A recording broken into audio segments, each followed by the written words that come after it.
There's a particular kind of silence that follows intense attraction. Not the comfortable silence of genuine connection, but the hollow quiet that arrives when the texting stops, when the rush fades, when you're alone again and wondering why something that felt so real dissolved like morning fog. You told yourself this was different. This was love. But Carl Jung would ask you a harder question. Was it love? Or was it your psyche trying to fill a void you've been carrying for far longer than you realized? I'm going to share something uncomfortable with you today. Most of what we call love is not love at all. It's a sophisticated form of self-medication, a projection of our inner emptiness onto another person who we believe will make us whole. And the reason this matters, the reason Jung spent decades exploring this territory, is because until we understand the difference between genuine love and the counterfeits we accept in its place, we remain trapped in cycles of intense attraction, followed by devastating disappointment. The modern world has made this problem exponentially worse. We're lonelier than any generation in human history, yet we're more connected than ever. We scroll through curated lives. We swipe through faces. We mistake availability for intimacy and intensity for depth. And when that primal loneliness surfaces, when that ancient human need for connection becomes unbearable, we reach for the fastest solution available. Another person who makes us feel something, anything, that temporarily drowns out the silence inside. But here's what Jung understood that most people miss. That silence inside you isn't the problem. That loneliness isn't a deficiency that needs to be filled by another person. It's a signal. It's your psyche telling you that you've abandoned yourself, that you've projected your wholeness onto external sources, and that the work of becoming a complete person, what Jung called individuation, hasn't even begun. This video is about the hidden architecture of what we mistake for love. We're going to explore 3 distinct states that people constantly confuse. Lust, which is the body's response to attraction and the psyche's hunger for stimulation. Loneliness, which is the soul's cry for integration and self-connection that we misinterpret as a need for another person. And actual love, which Jung saw as something far more rare and demanding than the romantic fantasies we've been sold. You're going to recognize yourself in these patterns. You're going to see past relationships differently. And if you're brave enough to sit with what Jung discovered, you're going to realize that the person you've been searching for in all those faces, in all those late-night conversations and morning-after disappointments, has been waiting inside you all along. But getting there requires us to face some uncomfortable truths about human nature, about our shadows, about the difference between the idealized image we fall in love with and the real person standing in front of us. So, let me ask you directly. When you think about that person who makes your heart race, who occupies your thoughts, who you believe you can't live without, are you in love with them? Or are you in love with how they make you feel about yourself? Are you seeing them clearly? Or are you seeing a projection screen onto which you've painted all your unmet needs, your unlived potential, your disowned parts? Because Jung discovered something that changes everything, we don't fall in love with people. We fall in love with the parts of ourselves we've lost touch with, and we see those parts reflected in another person's eyes. That rush you feel, that sense of finally being complete, of having found the one, it's not about them at all. It's about you meeting yourself in disguise. And until you understand this mechanism, until you can distinguish between the intoxication of projection and the steadiness of genuine love, you'll keep repeating the same pattern with different faces. The stakes here are higher than just avoiding bad relationships. Jung believed that confusing lust and loneliness for love is one of the primary ways we avoid the central task of human existence, becoming who we actually are. Every time we project our wholeness onto another person, every time we make someone else responsible for our happiness, we delay the difficult work of integrating our own psyche. We stay fragmented. We stay dependent. We stay trapped in the cycle of intensity and disappointment, never understanding why the pattern keeps repeating. Over the next 20 minutes, we're going to dismantle the lies you've been told about love. We're going to explore Jung's concepts of projection, the shadow, the anima, and animus, and why the most intense attractions are often the most dangerous. We're going to look at the specific ways loneliness masquerades as love and why our culture is so invested in keeping you confused about the difference. And by the end, you're going to have a framework for recognizing the difference between real love and its counterfeits, a framework that might just save you years of heartbreak. But I'll warn you now, once you see these patterns, you can't unsee them. Once you understand what Jung understood about the nature of human attraction, every relationship you've ever had will look different. The question is, are you ready to trade the intoxication of illusion for the sobriety of truth? Jung believed that before we can understand love, we must understand hunger. Not the physical hunger for food or even the biological drive for sex, but the existential hunger that lives at the core of human consciousness, the hunger to be whole. This hunger is so fundamental to our experience that we rarely question it. We simply feel it as a persistent, low-grade sense that something is missing, that we're incomplete, that somewhere out there is the person or experience that will finally make us feel full. This is where lust enters the picture, but not as you've been taught to think about it. In Jungian terms, lust isn't just sexual desire.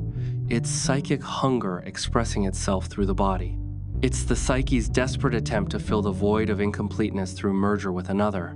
And this is why lust feels so urgent, so all-consuming, so beyond rational control. It's not just your body responding to attractive features or pheromones.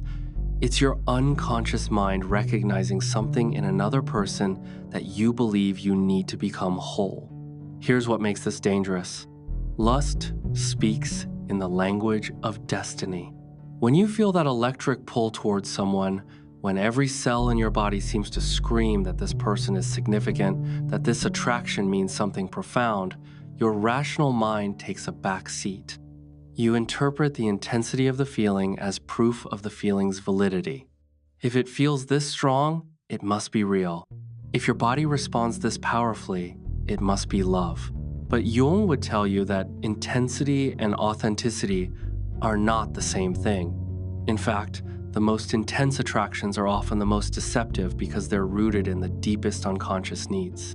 Let me give you the mechanism. Every human being carries what Jung called the shadow, all the parts of ourselves we've disowned, rejected, or never developed. These aren't just negative traits. Your shadow also contains positive qualities you were taught to suppress, creative potentials you were told to abandon, emotional ranges you learned to numb. This shadow material doesn't disappear just because you've pushed it out of consciousness. It remains active in the unconscious, and it seeks expression. One of its primary methods of expression is through projection onto others. When you meet someone who powerfully attracts you, what's often happening is that you're seeing your own shadow reflected in them. They embody qualities you've disowned in yourself. Maybe it's their confidence when you've learned to be small. Maybe it's their spontaneity when you've learned to be controlled. Maybe it's their vulnerability when you've learned to be armored. Whatever it is, you don't experience it as seeing yourself. You experience it as falling in love. And the more cut off you are from those qualities in yourself, the more powerfully you'll be drawn to them in others. This is the hidden truth about lust. It's not about the other person at all. It's about you meeting parts of yourself you've been longing for. That's why new relationships feel like coming home. That's why certain people feel like they complete you. That's why the attraction can be so strong that it overrides every rational concern, every red flag, every voice of reason telling you to slow down. Your unconscious has recognized something it needs, and it will not be denied. But here's where it gets more complex. And this is where Jung's understanding separates from simple pop psychology. Underneath the lust, underneath even the shadow projection, is something more primal, the inability to be alone with yourself. This is the loneliness that modern culture doesn't want to name, because naming it would require us to fundamentally restructure how we live.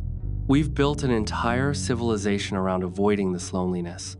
We've created endless distractions, endless connections, endless stimulation, anything to prevent us from sitting in the silence of our own company and facing the truth that we've become strangers to ourselves. Jung called this the disconnection from the self, capital S self. meaning the totality of who you are, conscious and unconscious, integrated and whole. Most people live their entire lives without ever connecting to this self. They know only the ego, the small, conscious identity they've constructed, and they experience the self as a haunting absence, a feeling that something essential is missing. This feeling is unbearable. It creates a gnawing existential anxiety that people will do almost anything to escape. And so we medicate. We medicate with work, with achievement, with shopping, with substances, with constant activity. But the most socially acceptable and celebrated medication is another person. When we enter into a new romance, when we fall into that state of limerence where the other person occupies our every thought, we experience temporary relief from the loneliness of self-disconnection. We feel full because we're experiencing the psychic merger that comes with new love. We're not two separate people getting to know each other. We're two incomplete halves temporarily believing we found wholeness through fusion. This explains why new love feels so magical and why established relationships often feel so disappointing. It's not that the person changed, it's that the projection faded. It's that the merger dissolved and you found yourself back in your own skin, still alone with yourself, still carrying the same hunger you thought they would satisfy. And because you never addressed the real source of the hunger, your disconnection from your own self, you believe the problem is that you chose the wrong person. So you end the relationship and begin searching again, never realizing that you're searching in entirely the wrong direction. The loneliness beneath the lust isn't telling you to find another person. It's telling you to find yourself. But that's a much harder message to hear, and it's definitely not what sells movies, songs, or dating apps. Now we need to talk about the most seductive trap in human relationship: projection. Jung spent years studying this phenomenon because he recognized it as one of the primary ways human beings avoid self-knowledge. And nowhere is projection more powerful, more invisible, and more destructive than in romantic relationships. Here's the basic mechanism. You meet someone. In the first moments, your unconscious performs a rapid scan, matching this person's features, mannerisms, energy, and presence against internal templates you've been building since childhood. These templates are largely unconscious. They're constructed from your early attachment figures, your unmet needs, your disowned qualities, and most importantly, from Jung's concept of the Anima or Animus, the unconscious feminine in men and masculine in women. When someone matches these templates closely enough, something activates. You feel a click, a spark, a sense of recognition, and in that moment, you stop seeing the actual person in front of you. You begin seeing the image you've projected onto them. This is not a metaphor. Jung meant this literally. You are not seeing them. You are seeing a psychic image, a fantasy figure constructed from your unconscious material, and you've overlaid this image onto a real human being. The person becomes a screen for your projection. And here's what makes it so powerful. The projected image feels more real than reality. It has a numinous quality, a magical charge, because it's sourced from the deep unconscious. That's why new love feels mythic. That's why you see your beloved as special, unique, almost divine. You're not experiencing them. You're experiencing your own psychic content reflected back to you. Let me be specific about what you're actually projecting. If you're a man, you're projecting your anima, your unconscious feminine, which carries all your unlived emotional depth, your capacity for intuition, your receptivity, your creative potential.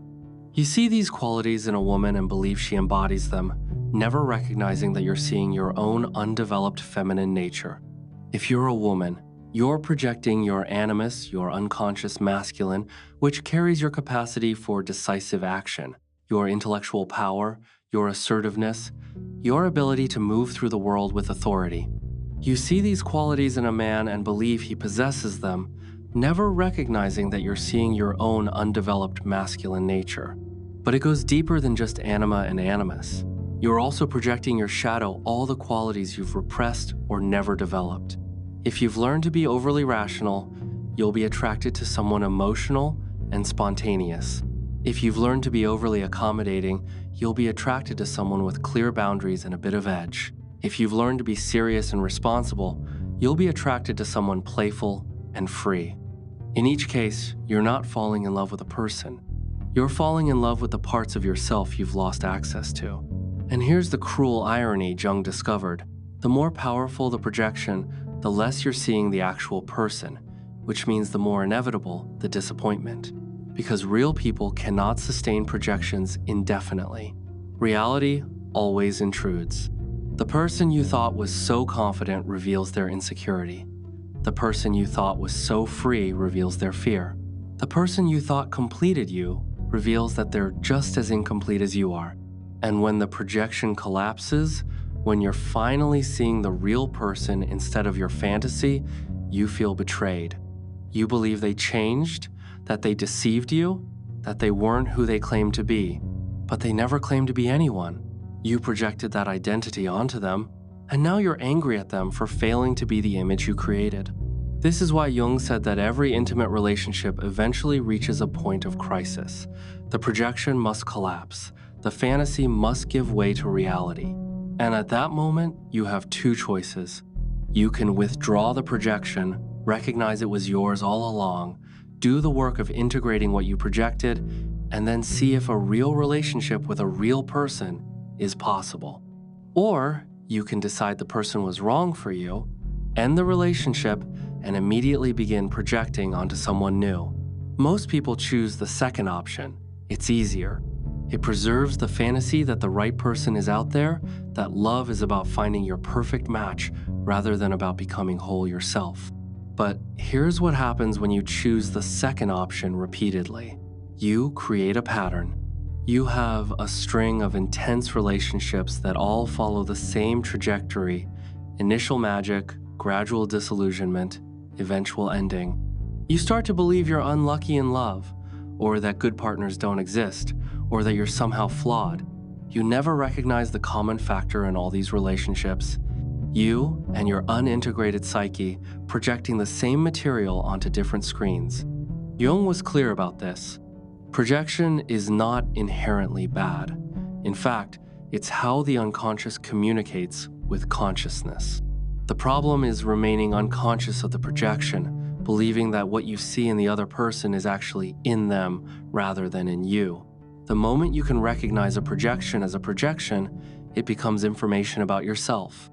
You can ask, what quality am I seeing in them that I need to develop in myself? What part of me am I disowning and placing onto them? What is my psyche trying to tell me through this attraction? This is difficult work. It requires you to withdraw the magical charge from the other person and place it back into yourself. It requires you to stop believing that someone else holds the key to your wholeness and start believing that wholeness is your own responsibility. It requires you to see people as they actually are: flawed, complex, limited human beings, rather than as the idealized images your psyche creates. And this is where the distinction between lust and love becomes crystal clear. Lust thrives on projection. It needs the fantasy, the idealization, the magical charge. Love, real love, begins where projection ends. It begins when you see someone clearly, without illusion, and choose them anyway. It begins when you stop trying to get them to complete you and start appreciating them for who they actually are. But most people never get there because they're unwilling to do what comes next. If you're still with me, I want you to pause here and consider something. Every person you've ever been intensely attracted to, every relationship that felt fated or destined, every heartbreak that left you wondering what went wrong, all of it was your psyche trying to show you something about yourself. The question is, have you been paying attention, or have you been blaming the other person for not living up to your projections? Because here's where Jung's work gets radical.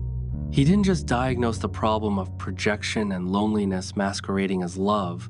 He offered a path forward, but it's not the path anyone wants to hear. The path isn't finding the right person. The path is becoming the right person, which means integrating all the parts of yourself you've been projecting onto others. Jung called this process individuation, and it's the central task of the second half of life. But most people never begin it because it requires something our culture actively discourages: a willingness to sit in profound loneliness, to face your own psyche without distraction, to integrate your shadow rather than projecting it, and to develop in yourself all the qualities you've been seeking in another person. Let's talk specifically about what this looks like. If you're a woman who's been consistently attracted to strong, decisive men who can take charge and make you feel safe, Jung would ask, what would it mean for you to develop your own internal masculine authority?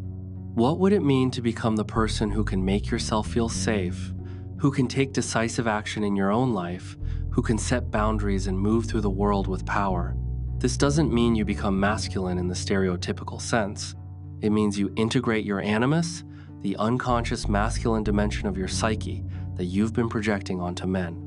If you're a man who's been consistently attracted to women who are emotionally expressive, intuitive, and nurturing, Jung would ask, what would it mean for you to develop your own emotional literacy? What would it mean to access your intuition, to nurture yourself, to feel deeply without needing a woman to feel for you? This doesn't mean you become feminine in the stereotypical sense. It means you integrate your anima, the unconscious feminine dimension of your psyche that you've been projecting onto women. And for everyone, regardless of gender, if you've been attracted to people who seem more confident, more creative, more spontaneous, more grounded, whatever quality drew you, Jung would ask, what part of yourself have you disowned that you're now seeking in others? Because that quality lives in you too. It's just been relegated to your shadow, and now it's calling to you through your attractions. This is the work of integration, and it's not romantic. It doesn't promise you'll find your soulmate. It doesn't guarantee a fairy tale ending.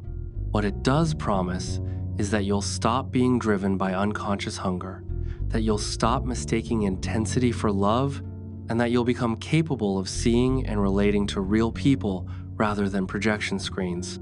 The process begins with recognition. You have to catch yourself in the act of projecting. When you feel that rush of attraction, that sense that someone is special or different or perfect for you, you pause. You ask, what quality do I see in them that I admire? And then you ask the harder question, where is that quality undeveloped in myself? This interrupts the automatic pattern. It creates space between the projection and your response to it. The second step is withdrawal. You consciously withdraw the projection, acknowledging that what you see in them is actually in you. This feels like losing something. It feels like the magic dying.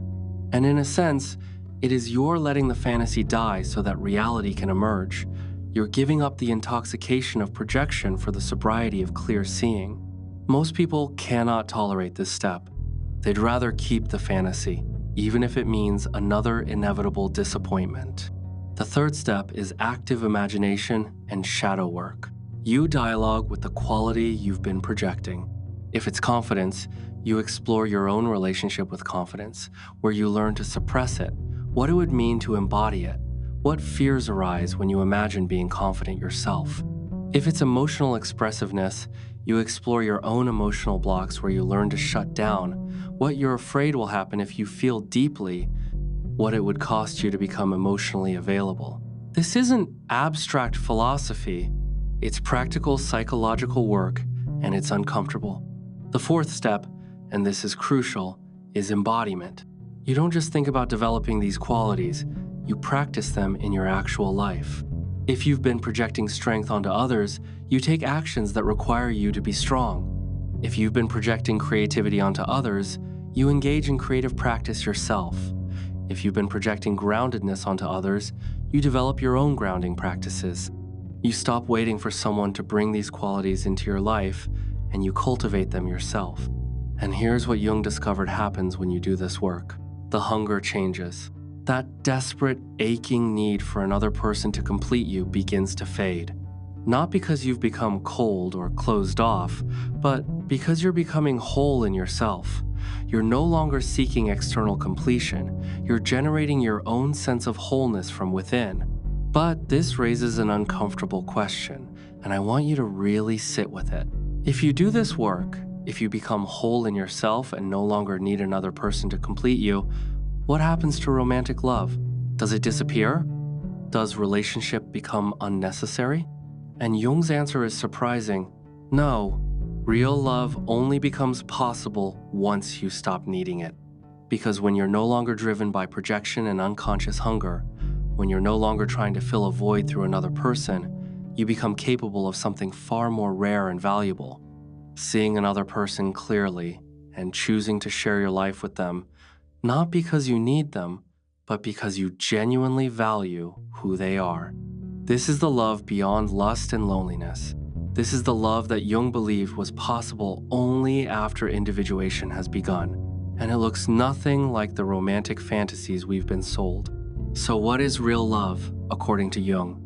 If it's not the intoxication of projection, not the desperation of loneliness seeking relief, not the biological urgency of lust dressed up in romantic language, what remains? Jung's answer was both simple and impossibly demanding. Real love is the conscious relationship between two individuating people who see each other clearly and choose each other freely. Let me break that down because every word matters. Conscious relationship means you're aware of your own psyche. You know your shadows, you recognize your projections, you understand your patterns. You're not operating on autopilot, repeating the same unconscious dynamics you learned in childhood. You're present, aware, and responsible for your own psychological material. Individuating people means both partners are engaged in the work of becoming whole. They're not looking to the other person to complete them. They're each doing the difficult work of integrating their shadow, developing their contrasexual side, Anima or Animus, and taking responsibility for their own wholeness. They're not two half people trying to make one whole person. They're two whole people choosing to share their wholeness. See each other clearly means the projections have been withdrawn. You're not in love with an idealized image. You're not relating to a fantasy. You see the actual person, their strengths and their limitations, their light and their shadow, their potential and their wounds. You see them as they are, not as you need them to be. And choose each other freely means the relationship is not driven by unconscious compulsion, not motivated by loneliness or need, not sustained by projection or codependency. It's a conscious choice made by two whole people who recognize that while they don't need each other to be complete, they choose to walk this path together because doing so enriches both of their lives. This kind of love is rare, not because people are incapable of it, but because it requires work that most people are unwilling to do. It requires you to face your loneliness rather than medicate it. It requires you to integrate your shadow rather than project it. It requires you to become whole in yourself rather than seeking wholeness through another. And our culture, our economy, our entire romantic mythology is built on preventing you from doing this work, because individuals who are whole in themselves are much harder to manipulate, control, and sell to. Think about it. Every romantic movie, every love song, every dating app, every piece of relationship advice you've ever received is built on the premise that you're incomplete and that the right person will complete you.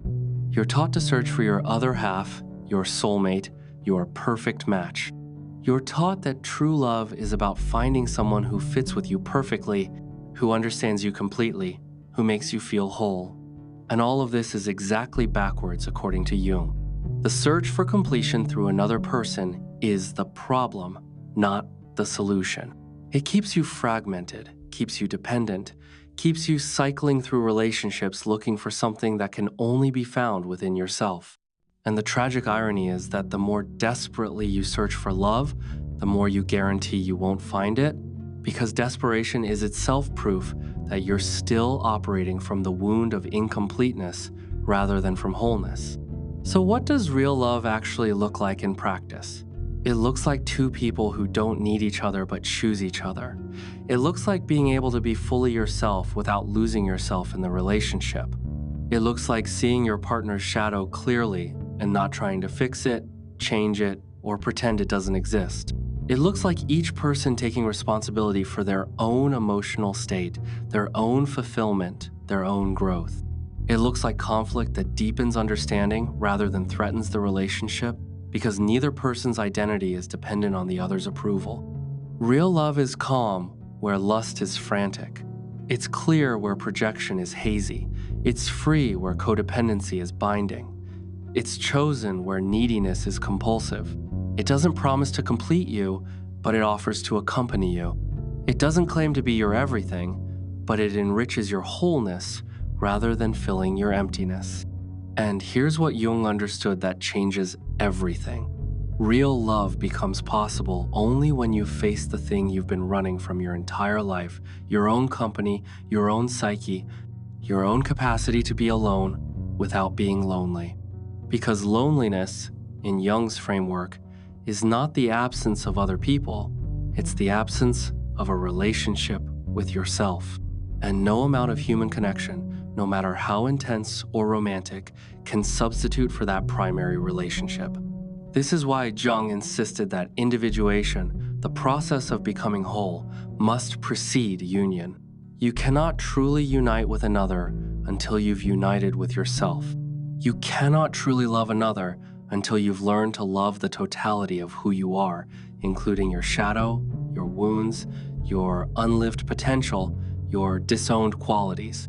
Every attempt to love before this integration is really an attempt to escape yourself, to lose yourself in another, to avoid the confrontation with your own psyche that growth demands. Now, I know this is not what you wanted to hear. You came here looking for insight into your relationships, hoping for advice on how to find real love, expecting perhaps some comforting framework that would help you identify healthy partners. And instead, I'm telling you that the whole search is misguided, that you've been looking in the wrong direction, that the work you need to do has nothing to do with finding the right person and everything to do with becoming whole yourself. But here's the gift in Jung's challenging message. Once you understand this, once you really get it, you're free. Free from the desperate search. Free from the belief that happiness requires another person. Free from the cycle of projection, disappointment, and renewed searching. Free to do the real work of integration, of individuation, of becoming who you actually are. And the paradox, because Jung's work is full of paradoxes, is that once you stop seeking love, once you become whole in yourself, you become capable of real love for the first time. Not because you've found the perfect person, but because you've stopped projecting perfection onto imperfect humans. Not because you've finally filled the void, but because you've realized there was never a void to fill. Not because you found someone to complete you, but because you've discovered that you were always already complete. The hidden truth Jung discovered is this. What we call love is usually just lust and loneliness wearing a romantic mask. And the tragedy is that we spend our entire lives chasing this counterfeit, never realizing that real love, clear-eyed, conscious, chosen, is waiting on the other side of the work we're too afraid to do. The work of facing ourselves, of integrating our shadows, of becoming whole without needing another person to complete us. This is the path Jung laid out. It's not easy. It's not romantic. It doesn't promise fairy tale endings or soulmate connections. But it offers something far more valuable. The possibility of becoming a complete human being capable of genuine love rather than desperate need. The question is whether you're willing to trade the intoxication of projection for the freedom of wholeness, whether you're brave enough to stop seeking love and start becoming the kind of person who's capable of it. That's the real work. And it begins the moment you're willing to sit in the silence with yourself and face the truth Jung understood. You've been whole all along. You just forgot how to recognize it.